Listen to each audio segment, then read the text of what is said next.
Hey, this is Matt with Boosted Broncos. We're just wrapping up another build. Want to show you some of the goodies that we designed new for this build, and we'll continue to come up with new things and put those into the next one. So let me flip the camera on. All right, this is another one of our Gen 2 Raptor Ecoboost swaps. This one's pretty clean overall as a swap. There's some AC and heater hose stuff that still needs to be wrapped up. Ideally, we don't want the heater hoses coming up so high, because then you end up with an air pocket and such. And so this one's going to go off to body and paint, and as it goes through that process, it's going to get new hoses and routing. Let me just pan out here a little bit and show you some of the other stuff. So this is a single airbox setup. We also offer the dual airbox setup that does require a battery relocation. Want to hone in on just a couple of things that are unique for this build. We've kind of perfected this after doing so many of them. What I'm showing in front of you is this is the stock shifter linkage that comes with these new I Did It columns, and normally we don't mess around with the ones with the GM internals. We try and stick with the Ford internals so that the wiring and all that stuff talks and isn't confusing. It's confusing enough when you're trying to wire stuff without directions, so that helps. But what we like to do is on these 6R80 and 10R80 swaps, we've done a handful of these, and some of them floor shift, some of them column shift. And so what we started doing is we just made on our plasma CNC table, we made a new part that enables us to adjust leverage and such to match it with the transmission and the indicator on the steering column. And so I guess I've got to admit, this one, as I come around, I'm just gonna put a foot on the brake and hop up in here and give it a shift. So this one is probably the best shifting one that we've ever done. It feels almost like you're hopping into a new vehicle. The leverage is just right, the throw is just right, and so yeah, it works. All the time and attention on this really paid dividends. One cool thing is, as I'm showing you here, this is a Dakota Digital setup, and I'm just going to, let's see, let me grab keys and I'll start this one.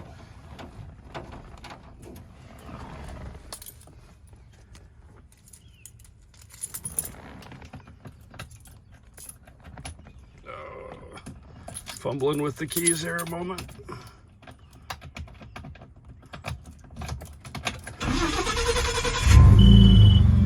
All right, so as the Dakota Digital cluster comes alive, you're seeing flashing, I believe, just due to the frequency of the update of the camera. But one of the cool things about this Dakota Digital is there's a new CAN module that enables you to pick up signal. You can see the wire down here. Let's see, right here. Okay, so this is our OBD2 interface. There's a module that's tucked up under the dash that interfaces with the Dakota Digital and plugs into that, and what it enables is for us to be able to pick up RPM. It enables us to pick up everything but the fuel sensors, basically. As the fuel, we're not piping the fuel into the can as of now. So the cool thing about this that you really can't get any other way into the Dakota Digital is you can see that as I shift the trans, that it indicates there on the Dakota Digital. So that's kind of a cool feature with this CAN setup. I'm just gonna go ahead and shut it back off. So that CAN setup enables us to have indication of what gear that the setup is in. So let me just hone in on this. So you can see at the bottom of the steering column there, these aftermarket ones sometimes are a little bit longer than the factory ones, and you can see this in position here. We've got some slotted holes, if you will, scalloped holes, and that enables us to adjust leverage to where it where it works out just right. So that's one cool thing we did with this build. Did some nice clean brake lines. This is a Hydroboost setup, probably one of the first Hydroboosts that we've done. Now the last thing that I wanted to show, and this piece isn't cleaned up yet, but if you look at it and look from the side, okay, the Dakota Digital module has a couple of ears on it, and so this enables us to tuck that Dakota Digital module up onto the side of the steering column, up out of the way, to where you can still see it somewhat. There's not a whole lot of space under a Bronco dash, as you're familiar, but enables you to access some of the wiring and see some of what you're doing if you need to adjust something at some point in the future. If you can't fully see it, then this I smack these down a little bit to where I can get a hose clamp up and over that ear, and then that wraps around the steering column and holds those modules up out of the way.